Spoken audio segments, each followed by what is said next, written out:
What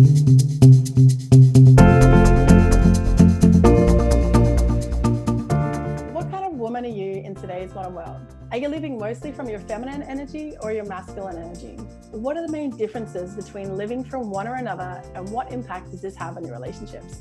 Well, with today's guests, we're about to find out.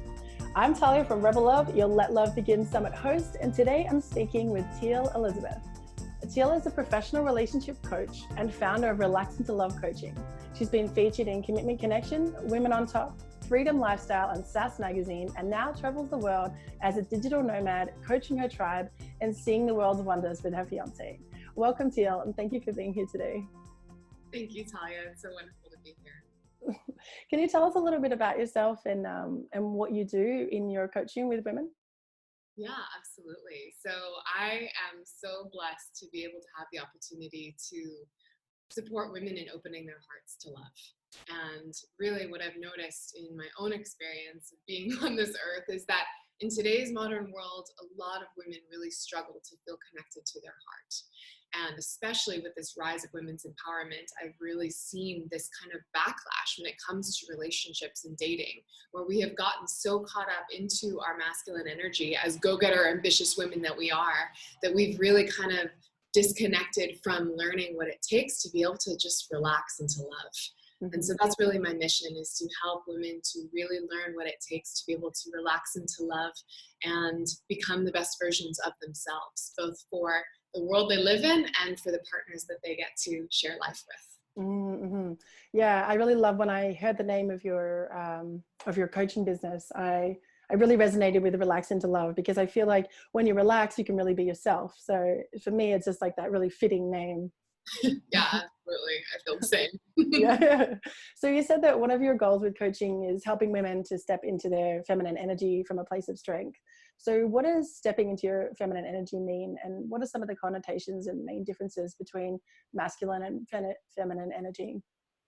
Oh yeah, this is such a great topic. And it's something that, oh my gosh, when I first awoke to the idea of feminine energy, it felt like a completely other side of my being. I really didn't even realize that I hadn't been tapped into it until I realized what it was. And for many women that I think are listening, we are very driven, ambitious women. Like, we are go-getters, we are hustlers, we are proving ourselves to the world. We're saying we don't need men anymore. Like, we've got this, right? It's a very empowering time to be alive as women.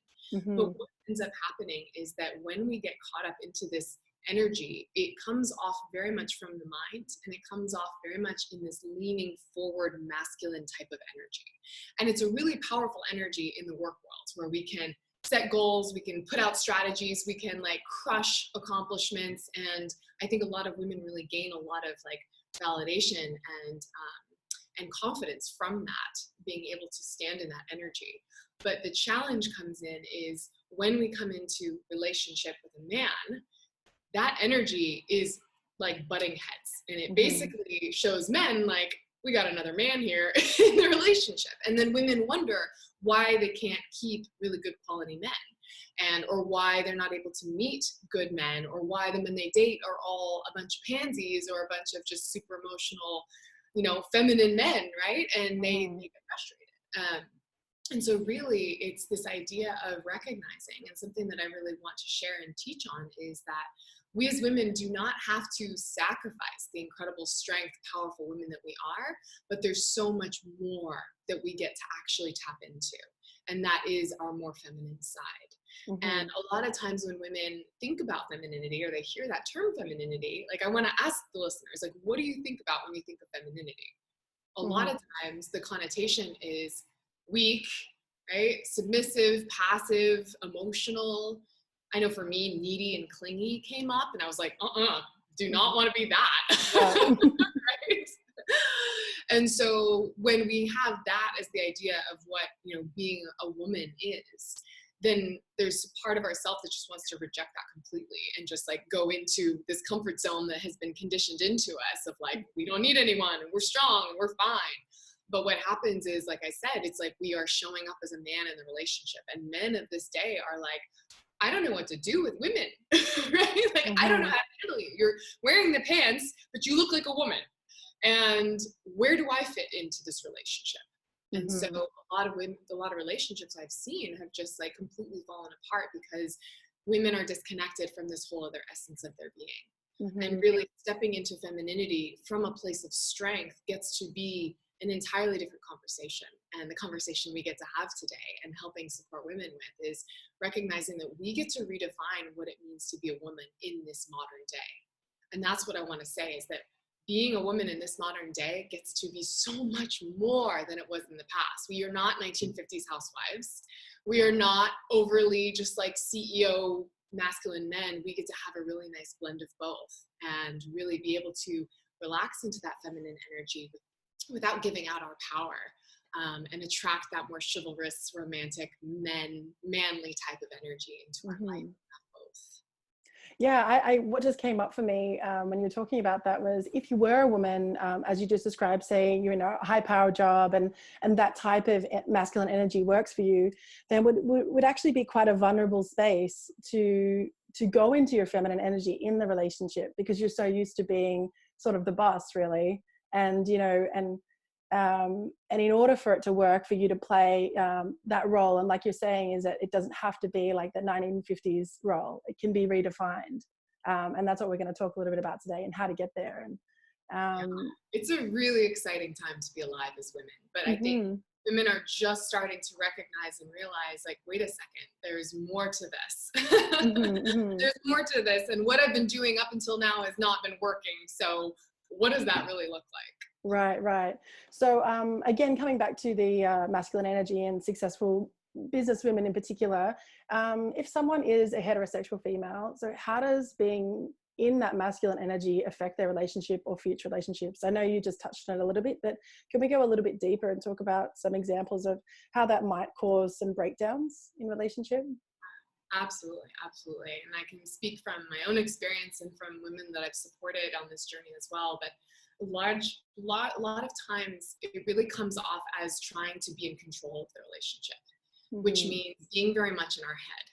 So a lot of times it's, trying to latch onto a relationship timeline and trying to move the relationship down the timeline, or trying to plan out what the next, stage of the timeline is going to be, and then getting really anxious when it doesn't fit that way, right? And feeling out of control. It means, and it feels like just feeling very guarded and protected around your heart.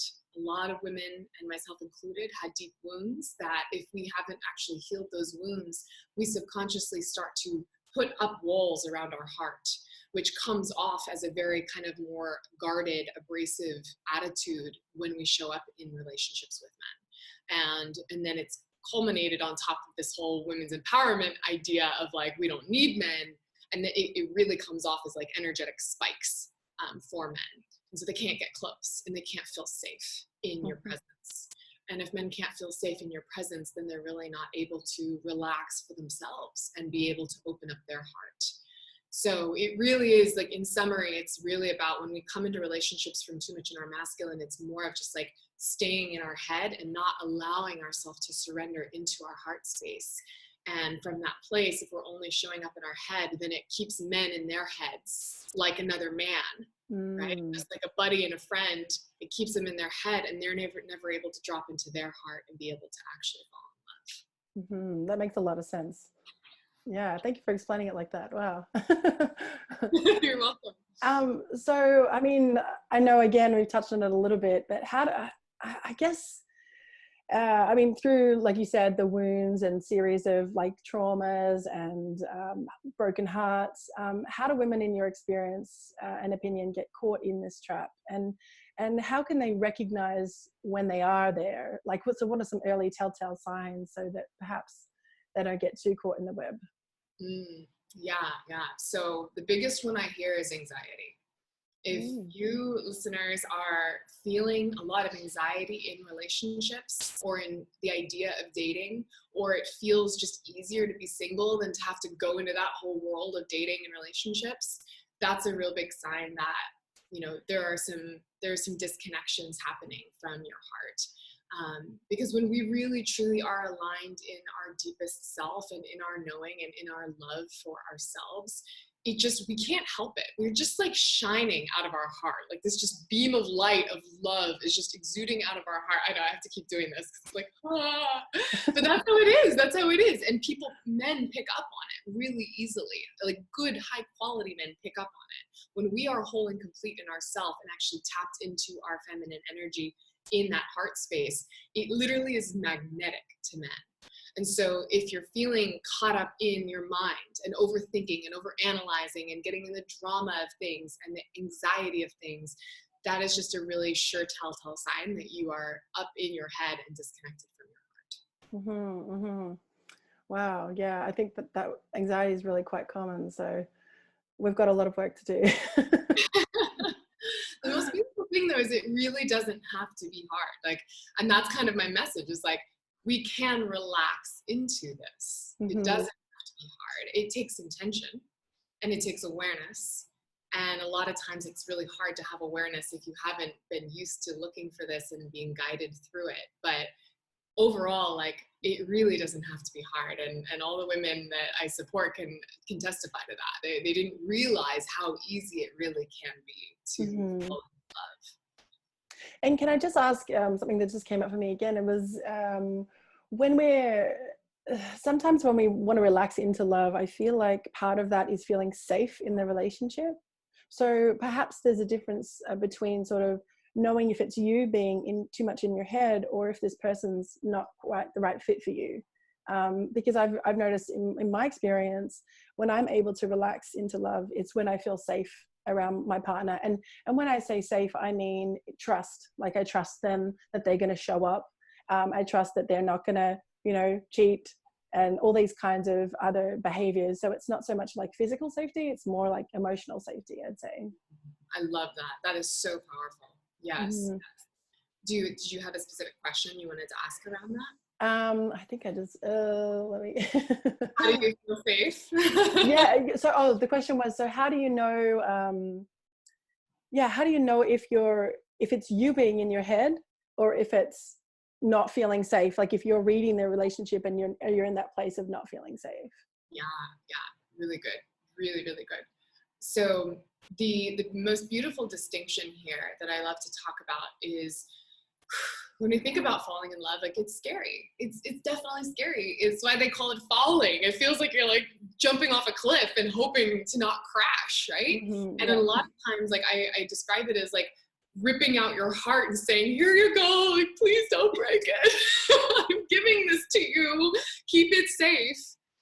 But really what I want to offer is that it's really not about ripping out your heart to give to somebody else to feel safe with, but really more creating that sense of wholeness in your heart within the safety of your own container of you. And then opening up and allowing a man to see it and to feel it. Mm-hmm. And so you're never actually giving it away. And it really gives you that sense of being able to recognize, okay, I'm going to be okay no matter what. I feel safe within myself. I feel connected to my heart within myself.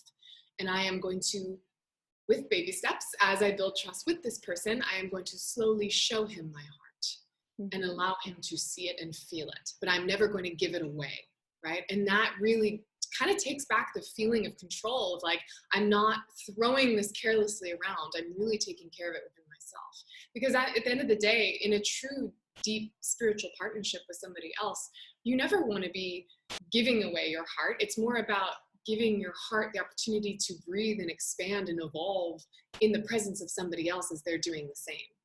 And so I think that really can help to feel more grounded in that safety and security, because you don't ever have to fully entrust yourself with somebody else completely, but just as long as you have that trust within yourself, you know, Right. Mm-hmm. And that comes with first getting in touch with your heart. That makes a lot of sense.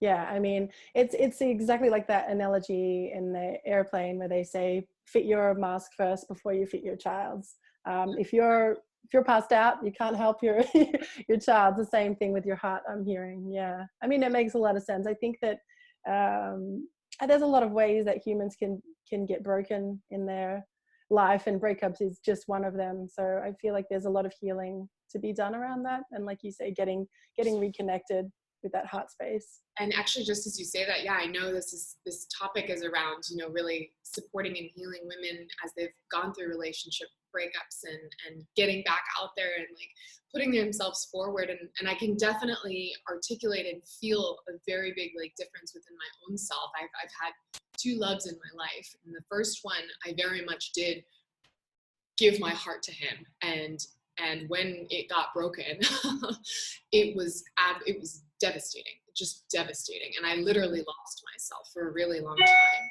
And it was one of those things, like for 3 years afterwards, I was like thinking about him, pining over him. Like people would say his name and I'd fall apart, or just someone else was named that and I'd fall apart.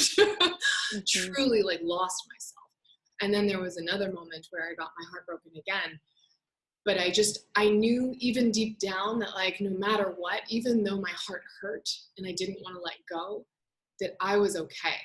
And because I had done the work on myself and I loved myself so much. And it was more about just self-soothing and allowing myself to truly just like nurture and feel the pain, but let it like be okay. And from that place, it was just such a more grounding experience. So yeah, I really, anyone that's going through a breakup right now or has just moved through it, I want to let you know, I feel you. And that pain is, some of the most deep pain I think we could ever experience because it's so close to the heart. It is the heart. But no matter what, like nothing comes close to the love that we get to really share with our own self and our own soul. So coming back to that is so important. It's interesting that you say that because I had the exact same experience when my heart got ripped out of my chest. It was years, like you said, a song would trigger it. There'd be all these triggers. And like you said, the name of the person. And my ex has a quite common name. So it's like everywhere. And and when you really start that rebuilding and so how long did it take you to sort of rebuild? And was it one thing that happened for you, or was it a series of small things? How did you, what was the main sort of catalyst for getting in touch with your heart after that and doing that work? After the first breakup? Yeah, it was really after that time that I really decided I needed to go on a spiritual journey. And I was right after college. And so all my friends were jumping right into the career world. And I was like, I need to go travel. I need to go travel. Typical eat, pray, love. But this is before eat, pray, love. And I went to Thailand and I went to Southeast Asia and went backpacking for 6 months with my best friend. And it was one of those moments where I really was able to just give myself the spaciousness to explore myself.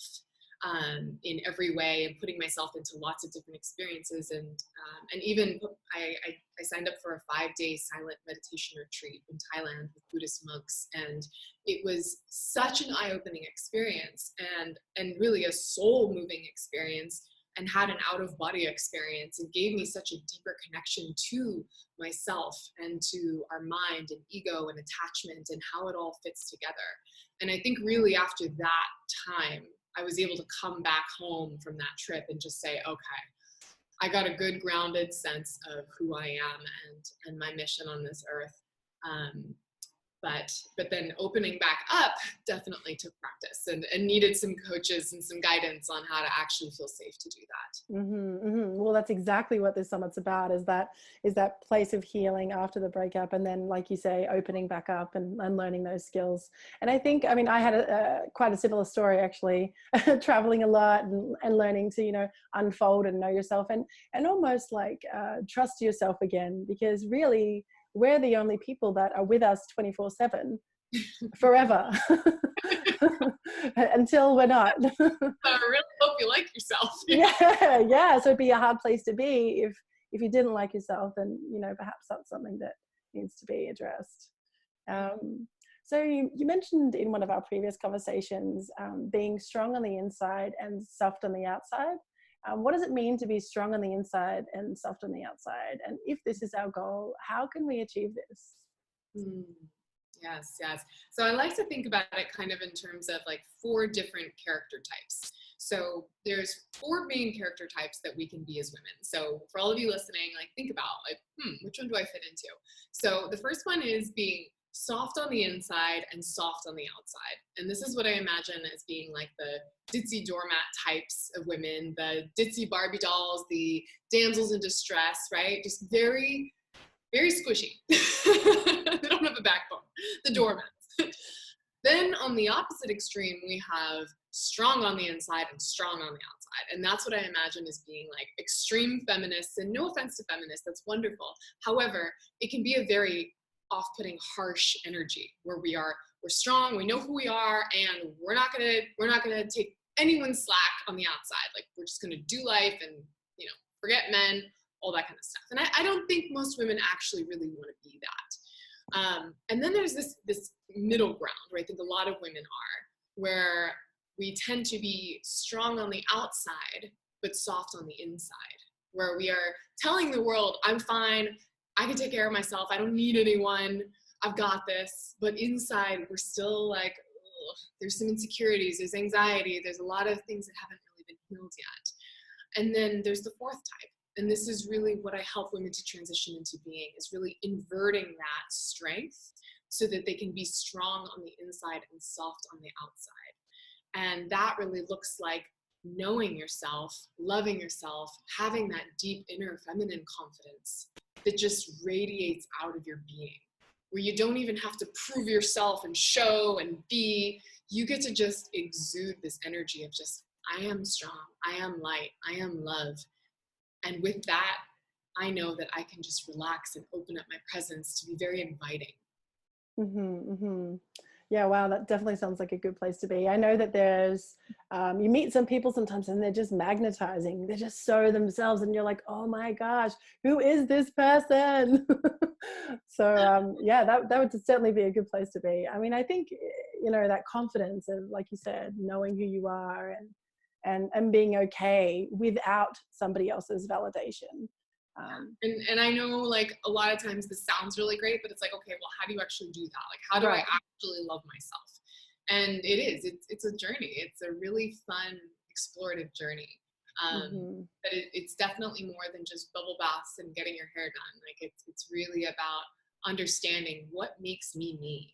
What things do I really love? What lights up my heart? What things are my boundaries? What things am I okay with and not okay with?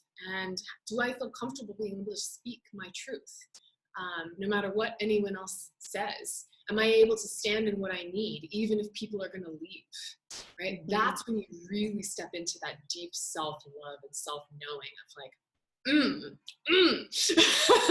right? So after a breakup, it's actually the most beautiful time to do this self-discovery work, because in a sense, you got a clean slate.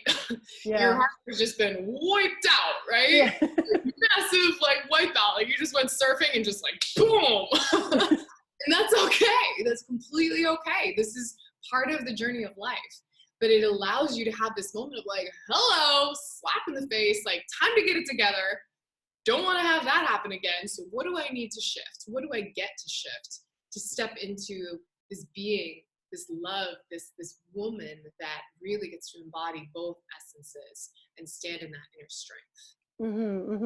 And before, when you were talking about, like, when you are being in that strength, when you were speaking about letting somebody in finally, so when you get to the stage where you're ready to meet somebody else, you get to sort of like pull the layers back and slowly get to know them, and that's like the most exciting part. But I guess if your core is not there, is not already built, then you're, you know, the relationship's shaky from the start. So it's about getting that solid foundation. Does that sound correct? 100%. Like, I really believe, like, I almost see it, I see this work as like 3 different channels that I support women with. It's like, first, relaxing into love with yourself, then learning how to relax into love, in a new relationship, in a new partnership. And then once you've been in a relationship for a really long time, like, really getting to continue to relax into it for the long haul, because that's a whole nother phase too. But it all has to start with this deep foundation of knowing yourself, because otherwise, you're right, you can get really lost and swept up into the current of the lust and the excitement and the newness, and then on the road you can lose yourself completely. So, yeah, and you said a word there that it really resonated with me in this context as well, is that those boundaries. So having the boundaries, like you said, with yourself, even if they leave, because it's like, if you're not strong within yourself, first of all, someone who's strong within themselves is very attractive. Like you said, that's that magnetizing pull. But if you're not strong within yourself, then you are gonna like get taken by the tide. Yeah, but I know like that can be, I literally just put up a post on this the other day, because it's just like, it's such a powerful thing, like really standing in this knowing that I can be 100% myself no matter what, like even if there is nobody else around. And women have come to me with this too, like, I'm scared to step into that woman because I'm afraid nobody's going to be there with me. Like I'm going to be alone. I'm going to be on this island. And really what it is it's not that at all. It's actually this realization that like, I am just releasing these people that have been taking up space, holding me into this pattern that I used to be. And so as I step forward, I may be opening up space and it may feel a little bit of a void, but it's filling in. It's getting to literally just be like magnetized in with new people that are going to lift me up into a higher vibration of myself. So it may be a temporary feeling of lack, but in the long run, it's really cleansing and purging and bringing in new energy to support that higher being. And a more quality relationship, really. Yes. Yes, absolutely. So I love that you talked about the wipeout just then, because I was just about to ask, what's the best way to rebuild ourselves after that heartbreak? I think the first thing is just really watching the mind and observing the thoughts, and really just checking yourself if you start going into crazy self-beat up mode. Because the mind it can be a tricky little bastard and it will start pulling in all the experiences from your past, from your family's past, from your friends' experiences, and feed you thoughts that are not your own. And telling you, see, I told you it wasn't going to work, or see, you totally messed that up, or see, you've never been good enough. And all of those things are not you. They are just this like culmination of experiences that starts to really like just crack our heart up and even harder in ways that really we don't deserve. So just really getting a second to just like really be aware of your thoughts. And I would say journal a lot. When we journal, it really gives us the chance to get those thoughts out of our head and put them on paper, and we can see them objectively for what they are. And a lot of times, I don't know about you, but when I journal and like some of those thoughts start coming out, I look at them and I'm like, what is this? This isn't even me. Where did this come from? And so you can really kind of detach yourself a little bit from this like all encompassing cloud of just darkness and heaviness that you may be feeling. And then I think the second thing is just really honoring yourself and giving yourself the space to grieve, because really like heartbreak and a loss of a relationship it feels like a death. It feels like there's a death of another person and that was in your life that is no longer in your life anymore. And so that needs to be grieved. And I think what happens a lot of times is that we don't want to go into the pain. And so we try and mask it with whatever that is, drugs, alcohol, movies, whatever. And we never give ourselves that time to heal. And so then it becomes actually a wound that just stays with us and is carried into our next relationships. Or a numbness. So I know it hurts and I know it sucks, but that's part of the beautiful process of getting to evolve and knowing that pain is growth. Pain is growth. Think about it as like being in a container and your container just got cracked. And if you just heal the container with some Band-Aids, right, you're still staying stuck in that container and you're not able to grow. But if you actually embrace that crack and let it open you up, you get to step forth literally out of a shell and grow into a new shell. And then it's just about like that little hermit crab, like building that stronger shell. I'm going to go with, I used to be a biologist, so I'm going to go with not the typical hermit crab, but the ones that have the inner skeletons. Building that skeleton on the inside and letting it still be gushy and soft on the outside. It's interesting, even when you were saying that, like, as much as I've been there, I've done this journey, so I 100% know what you're talking about. The thought of it is quite scary though. So I guess my question is, how, if someone is in a place of like, oh my gosh, she just said this thing where I have to step out of the shell and it's terrifying. How can we sort of like you said before, baby step that so that it's not so overwhelming? Because I know that, like you mentioned, breakups can be like a death, and it's, you know, I know that people stop eating, people just sleep all the time, they can't go to work, they can't participate in society, some people don't shower, you know, there's all kinds of things that happen. People don't eat, like it just affects every fiber of your being, and it's like you're in shock almost. So you know, I mean, I guess I'm going a step further before, because we don't want that shell to break, right? Sometimes, I mean, often, not all the time, obviously, because every situation is different, but that shell is cracked without us wanting it to be there. So so I guess if we think about it, like, you know, there's like a little baby dinosaur in there. How do we nurse that baby dinosaur? And like you said, start that grieving process, because inevitably it's going to happen. So one way or another. Such a beautiful question. A really deep question too. Yeah. I think there's a couple things. I think a lot of times the reason we don't want to go into that pain is because that pain is fed by a lot of fears. And so it's easier to just like avoid the fears and just keep them down than to actually embrace them. Because when we embrace fear, that's where it can be very all consuming. So if you can really get to the place of recognizing and surrendering to being in awareness of the fear, that's where you can have so much openness and realizations come through, and deep epiphanies. And obviously, yeah, it can be scary. And I think it's really important in this time, if you don't feel secure to do that on your own, to ask for help and to get support, either from a coach or a friend or a parent.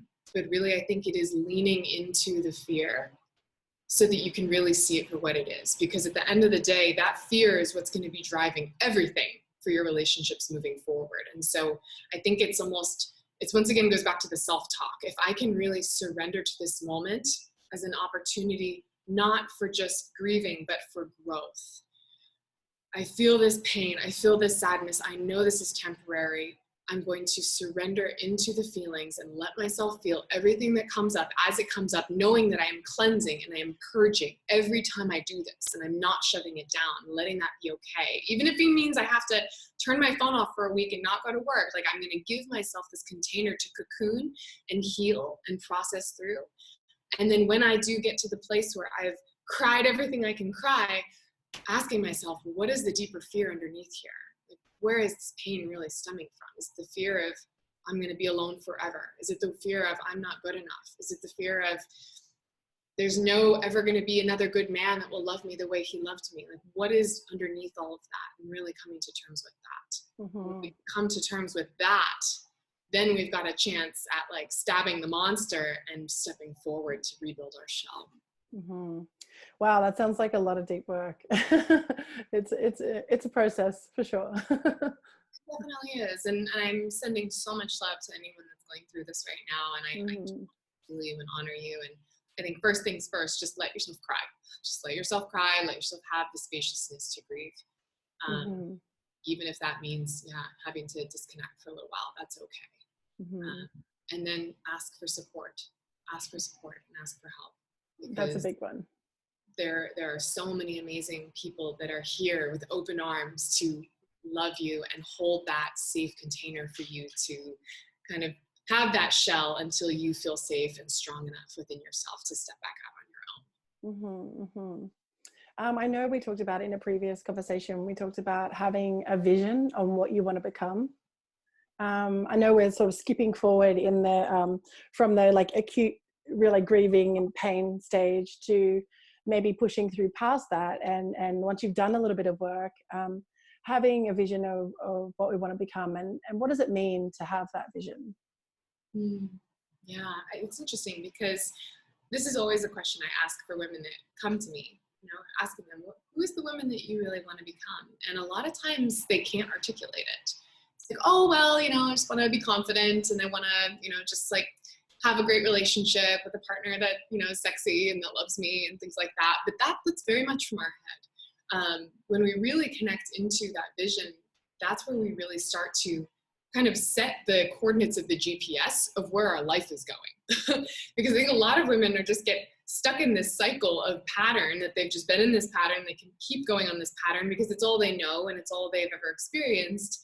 And so in a sense, they're driving around in circles.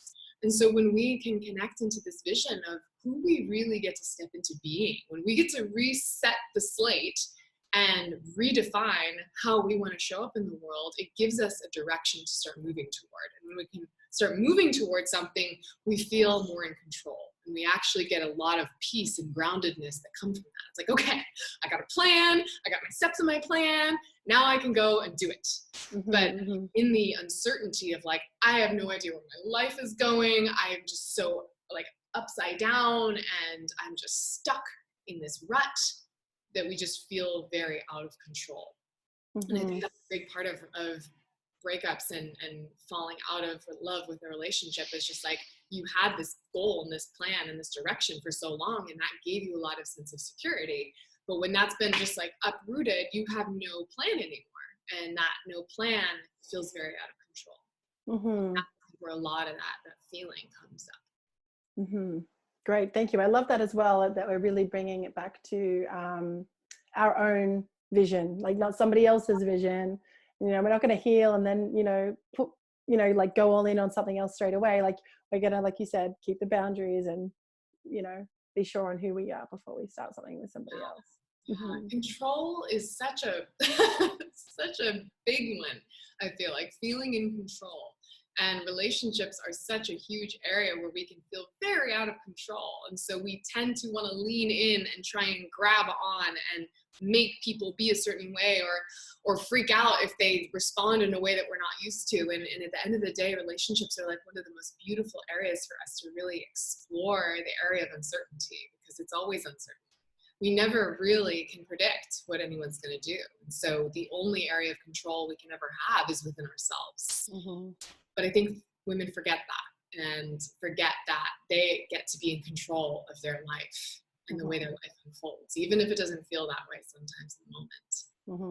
I think when we talk about relationships, it's easy, of course, with like, say, a colleague or a family member, because I mean, even like with a family member, you may love them, but being in love is very different, because it's so hard to explain when you're in it. So you're just like, oh my gosh, it's like the navigation's just all over the shop, and sometimes you do let your boundaries slide. So I think it's so coming back to that vision is really important, and regrounding, especially if a man's a really strong presence and they start kind of like wanting you to be a certain way and fitting into their life to stay in that relationship. It can be really easy to lose those boundaries. So like coming back home to that vision of like, no, this is the type of relationship I'm going toward. This is the type of man I'm going to be attracting. And you get to decide if you want to fit into my vision versus me trying to fit into what you need.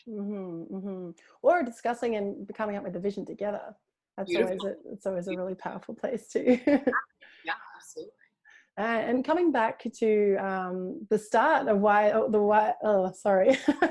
coming back to the title of this interview, you mentioned redefining what it means to be a woman in today's modern world. And I know that everything we've said sort of has really encompassed this, but if we sum it up, how could we sort of like articulate redefining your role in today's modern world? Yeah, I think it really comes into this place of soul evolution and growth. I think, you know, the 1950s housewife, they really were able to fit into that gender role of femininity and keeping a nurturing house and being that loving, you know, nurturing, kind woman to come home to and to have that man relax into his presence. But then we then evolved into this next stage of being where we, like I said, swung completely the opposite direction and have really embodied more of that masculine side and that being the man.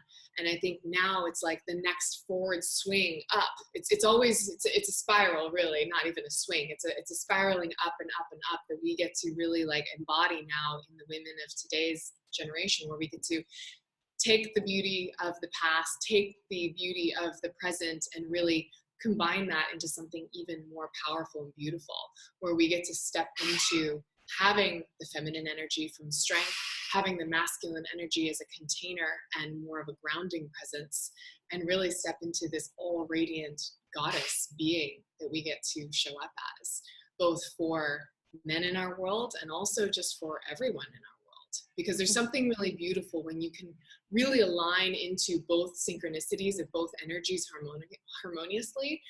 We become even more elevated. Like, we become divine in that moment. We're not one thing, we're not the other thing. We are both intertwined, and we become this elevated divine presence. And as we become this elevated divine presence, that's when magic really starts happening. That's when opportunities just start flowing into your existence and you can't stop it. That's when men are just coming to you out of the woodworks everywhere, wanting to be with you, and you get to pick all of the different men that you get to choose from. That's where just like infinite knowledge and wisdom pours through you and out so that you can do the greatest work that you want to do in this world. And it is so powerful. And I am just like so honored to support women in this journey of really coming home into themselves with both of those blended energies. Mm-hmm. I love that. I love that. Thank you.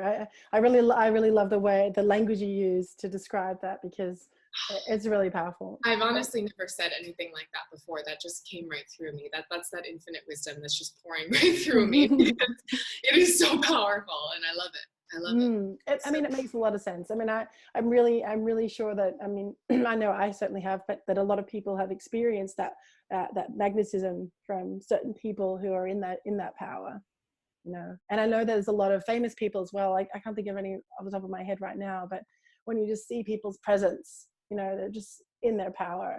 And like you say, like, part of it is masculine, but part of it's feminine as well. It's not having, you know, it's having that balance. Mm-hmm. And I have a last question that I'm asking all of our guest speakers. And again, we probably really covered this, but if someone's like very acute and they've just come out of a relationship, what's your best piece of advice for someone who's just like, I broke up with my partner yesterday?